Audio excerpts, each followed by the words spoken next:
Michael, again, throwing your hat in the ring for this 22nd Congressional District race? Yeah, it's been a little while since the last time I've spoken to you guys. Yeah. Yes, indeed. Today I'm going to have an announcement about 11 o'clock speaking about the 2016 race because we haven't seen anything change.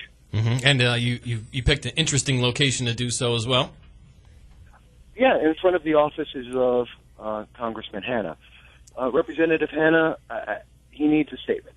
I think it's something that's appropriate, considering he received a very strong mandate in 2014, and as we've seen since, he's pretty much disregarded that. And I know one of the issues you have with the current congressman is your idea of being flip-flop on many issues. Maybe you can highlight some of those as well. Well, he's consistently been, throughout the history that he's been in office, he's wavered and changed his positions. It's a political schizophrenia in looking at his voting record versus what he said to the public. And a great example is his positions on immigration, his constant attacks against the Republican Party and our ideals that he says he also supports, his positions on abortion. We can go through an entire list that would probably take up your entire show on his changes.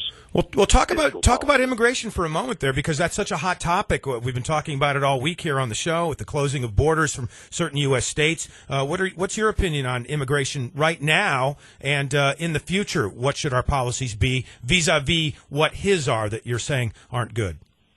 Well, one of the great things that he's been focused on, as an example, and I've spoken about it before, and you're starting to see, matter of fact, Michelle Malkin just came out with a book about it, about the H-1B visas, which he is continuing, Representative Hanna, is continuing to support and try to get enacted, doubling the number of people who are foreigners who are taking on STEM jobs, science, technology, engineering, and math.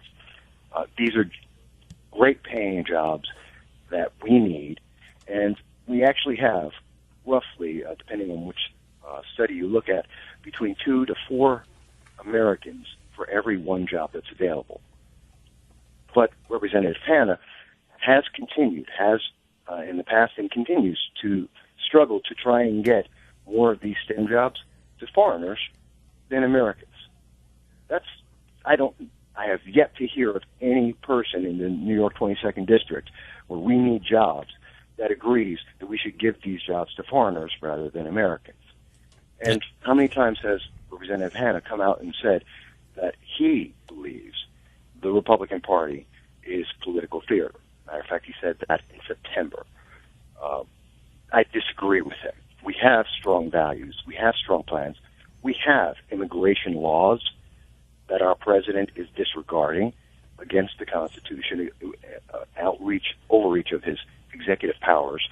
And Representative Hanna supports some of this. He actually has voted to support the 2012 overreach of immigration reform. No one agrees with that. What are your feelings on immigration? Our poll question has been up for a couple of days. Should the U.S. open its doors to refugees? The answers are these. Sure, the more the merrier. Or, yes, but with heavy restrictions. Or, no, we need to close our doors. How do you feel about it?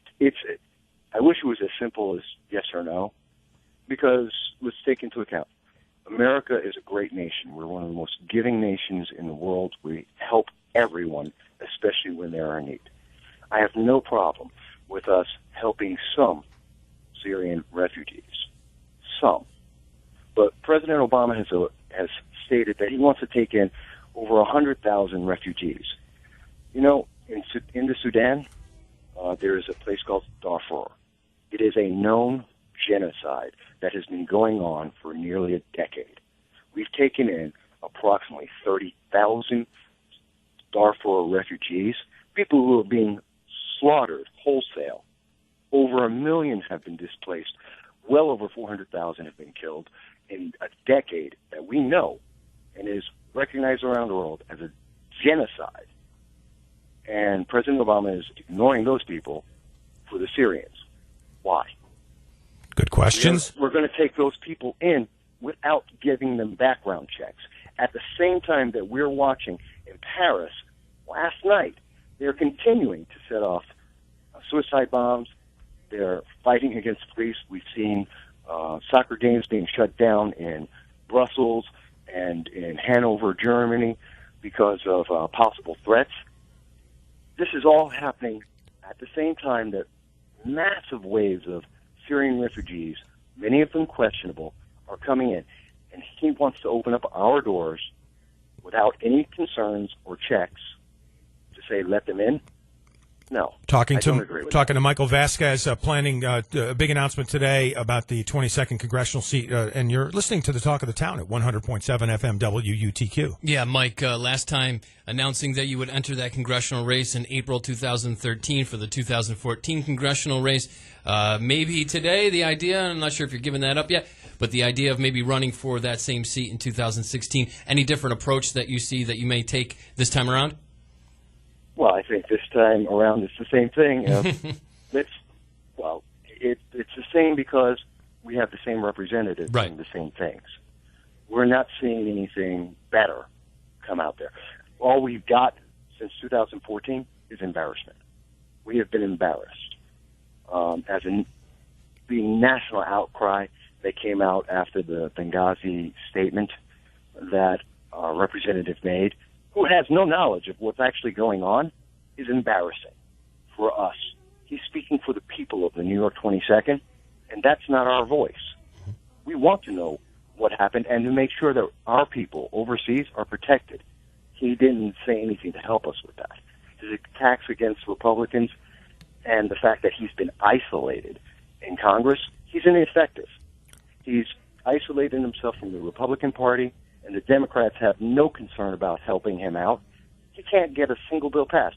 He still, to this day, 3 terms in office, has done nothing more than name a post office and pass 2 baseball coin bills in 2011.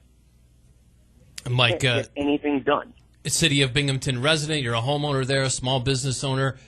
You've been in the world of stockbroking. You've done some political commentation. Not so much a political guy and lifelong political guy. What are some of in those realms as a homeowner, a business owner, what are some of the things that are facing the folks in that 22nd? Well, the same thing that's facing all of us in Broome County as well as in Oneida and Cortland and Madison. What we're all looking at throughout the entire district, we need jobs. We need someone who will stand up in Congress and help us get legislation that gets government out of our way and allows small businesses to grow. Because since 2008, we have had a net decrease month by month on the number of self-owned businesses. That comes from the BLS, Department of Bureau of Labor Statistics. That shows that small businesses are declining every month. We are losing the engine of job growth. And that's because of the legislations we have going on. And it's because we have people who are not standing up and speaking out, like Representative Hanna. Well, when they're not effective, that makes it just that much worse. All right, so Mike, it seems like you and Claudia Tenney, who made her announcement yesterday, oppose Richard Hanna, both on the same side. Do you feel like you're weakening her position if you enter the race? Do you feel you can team up against him should he continue to run there? Do you think that this is the wisest decision if you'd rather have somebody other than Hanna in office? Would you and Ms. Tenney split votes somehow? I think that would be answered by my statement at 11 o'clock today. Okay. So I won't get into that, other than to say Representative Hanna he knows he's going to be challenged. We've always known that because he hasn't changed. And we know that there's going to be a Democrat stepping in, probably Anthony Brindisi, in my opinion, who also is not effective on this stage. So a chance that your press conference today will be just an opportunity for you to cast your support toward Claudia Tenney, or are you running? I'm either running or putting myself behind Claudia Tenney. Okay. One or the other. All right. Very good. We'll be paying attention to that press conference. Thanks for spending some time with us today. Thanks, Michael. Absolutely.